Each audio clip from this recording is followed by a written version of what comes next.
Assalamualaikum warahmatullahi wabarakatuh.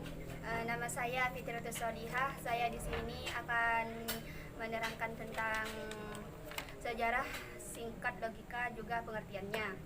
Logika berasal dari bahasa Latin yaitu logos yang berarti perkataan atau sabda. Logika sendiri adalah ilmu yang mempelajari tentang hukum-hukum yang digunakan untuk membedakan penalaran yang benar dan penalaran yang salah. Bab 2 yaitu pembahasan kata. Pembahasan kata sendiri merupakan permasalahan logika yang nomor 2. Pengertian dari kata yaitu mempunyai 3 jenis, yaitu ada negatif, ada positif, dan ada privatif. Kata bisa dikatakan positif apabila mengandung penegasan. Contoh seperti gemuk karena daging, kaya karena kurus. Yang kedua yaitu kata dapat didefinisikan menjadi negatif apabila diawali tidak, non, atau bukan. Yang ketiga yaitu privatif. Kata dapat didefinisikan privatif apabila tidak adanya sesuatu atau tidak mengandung apapun. Yang ketiga yaitu bab 3 yaitu definisi. Definisi adalah pengetahuan yang kita butuhkan, dan definisi sendiri kita butuhkan setiap hari untuk mendefinisikan setiap hal yang kita bahas. Yang selanjutnya yaitu patokan dari definisi. Patokan definisi yaitu ada 4. Yang pertama, definisi tidak boleh lebih luas dan tidak boleh lebih sempit dari konotasi yang didefinisikan. Yang kedua, definisi tidak boleh menggunakan kata yang didefinisikan. Yang ketiga, definisi tidak boleh menggunakan kata yang negatif. Yang keempat, definisi tidak boleh menggunakan kata yang membingungkan. Mungkin hanya ini yang dapat saya sampaikan. Selanjutnya akan dilanjutkan oleh teman saya yang untuk menjelaskan bab-bab selanjutnya. Terima kasih. Assalamualaikum warahmatullahi wabarakatuh. Di sini saya akan melanjutkan penjelasan dari saudara Fitratus Solihah.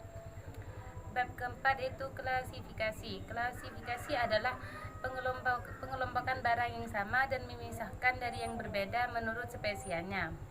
Pembagian klasifikasi ada 2, yaitu secara logis dan hipotomi. Secara logis itu harus berlandasan dengan ilmu pengetahuan, sedangkan hipotomi itu tidak harus berlandasan dengan ilmu pengetahuan. Yang kedua, penggolongan. Penggolongan dibagi 2, yaitu secara ilmiah dan secara pembuatan. Penggolongan ilmiah disusun atas kecerdasan, sedangkan buatan tidak berdasarkan suatu syarat. Bab 5, proposisi. Proposisi adalah pernyataan dalam bentuk kalimat yang dapat dinilai benar atau salahnya.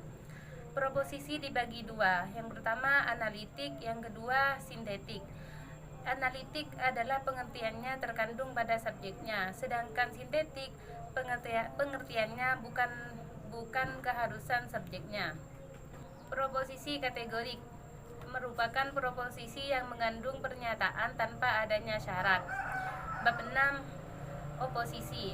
Oposisi adalah permasalahan kedua dalam logika. Macam-macam hubungan logika itu ada 6. Yang pertama, hubungan tak bertuan. Yang kedua, hubungan bersamaan. Yang ketiga, hubungan pertentangan. Yang keempat, perlawanan. Yang kelima, setengah perlawanan. Yang keenam, hubungan mencakup. Mungkin hanya ini yang dapat saya sampaikan. Selanjutnya akan dilanjutkan oleh teman saya. Assalamualaikum warahmatullahi wabarakatuh. Di sini saya akan menyampaikan materi tentang pernyataan yang sama. Setiap pernyataan dalam bentuk A, I, E, atau O dapat kita tarik permasalahan lain yang tersirat di dalamnya. Permasalahan itu adalah semakna dengan pernyataan aslinya tetapi berbeda dalam redaksinya.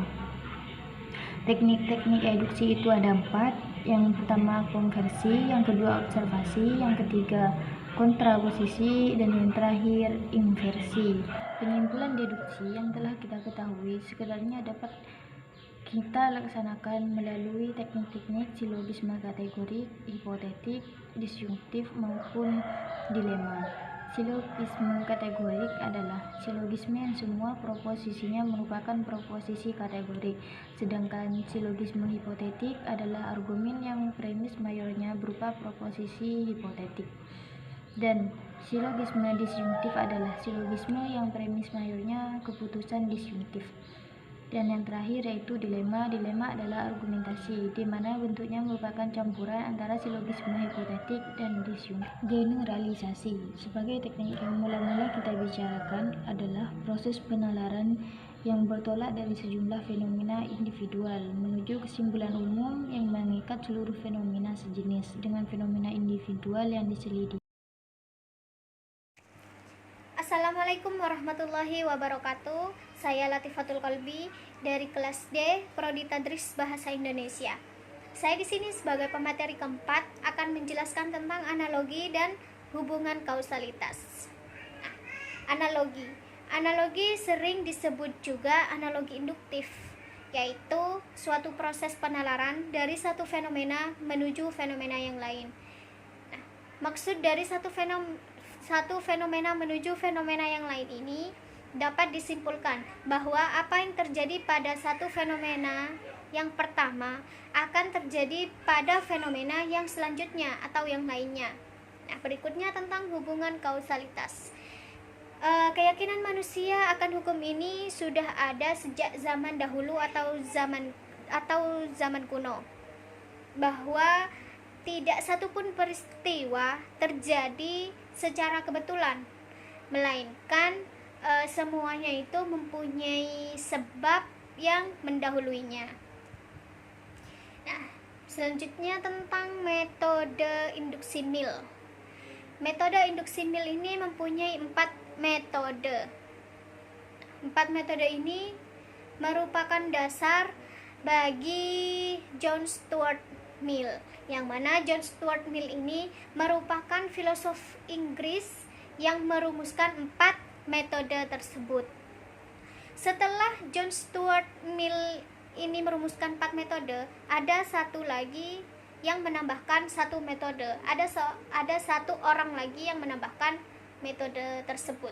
Jadi metode tersebut terbentuk menjadi 5 setelah ditambahkan.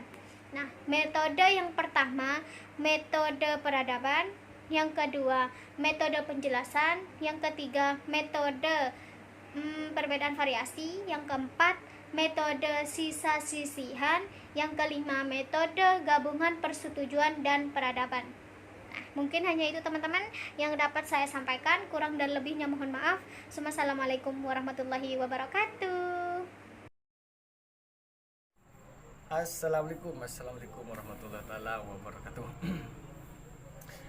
Baik, saya di sini akan melanjutkan pemateri sebelumnya. Saya akan menjelaskan tentang penjelasan. Yang dinamakan penjelasan adalah sekelompok proposisi yang menerangkan suatu fakta. Tadi kan dijelaskan maksudnya yang dinamakan proposisi merupakan suatu kalimat atau suatu penjelasan yang dapat dinilai benar atau tidaknya. Macam-macam penjelasan. Macam-macam penjelasan ada 4. Yang pertama, menjelaskan berdasarkan bagiannya atau faktornya. Contoh, bis kecelakaan di pasar. Yang kedua adalah penjelasan berdasarkan sebab akibatnya. Yang ketiga, penjelasan berdasarkan keadaan atau kondisinya, seperti itu. Contoh, bagaimana keadaan bis tersebut atau penumpangnya? Apakah ada luka-luka? Apakah ada korban? Oh, tidak ada. Hanya ada korban perasaan. Terakhir, berdasarkan fungsinya. Fungsinya bagaimana? Apa ada fungsinya kecelakaan? Tidak ada kan? Ya, seperti itu. Bab terakhir, teori adalah interpretasi dari fakta-fakta. Ya, macam-macam teori ada 2. Ada teori umum, ada teori khusus. Sedangkan dari metode teori ilmiah tersebut ada beberapa langkah-langkahnya. Ada sekitar 6. Ada 6. Pertama, penentuan atau sebuah penemuan. Kita tentukan dulu masalahnya apa, tentang bis masalahnya. Yang pertama. Yang kedua adalah perumusan masalah. Bagaimana terjadinya kecelakaan tersebut. Nah, seperti itu. Yang ketiga, pengajuan hipotesis. Hipotesis atau sangkaan sementara atau anggapan sementara. Apakah bisa jadi karena ini, bisa jadi karena ini, seperti itu. Yang keempat, deduksi dari hipotesis. Yang kelima adalah pembuktian hipotesis. Kita membuktikan benar atau tidak sangkaan kita, seperti itu. Dan yang terakhir adalah penerimaan hipotesis menjadi sebuah teori ilmiah. Kalau sudah hipotesis kita bagus, benar sesuai fakta, baru bisa dijadikan sebagai teori ilmiah. Mungkin hanya itu penjelasan dari kita, dari kami. Mohon maaf jika ada kesalahan baik dari kata atau penggunaan bahasa yang kurang berkenan, baik dari ejaan yang disempurnakan dan lain semacamnya. Assalamualaikum. Jangan lupa like, subscribe dan komen. Wassalamualaikum warahmatullahi wabarakatuh.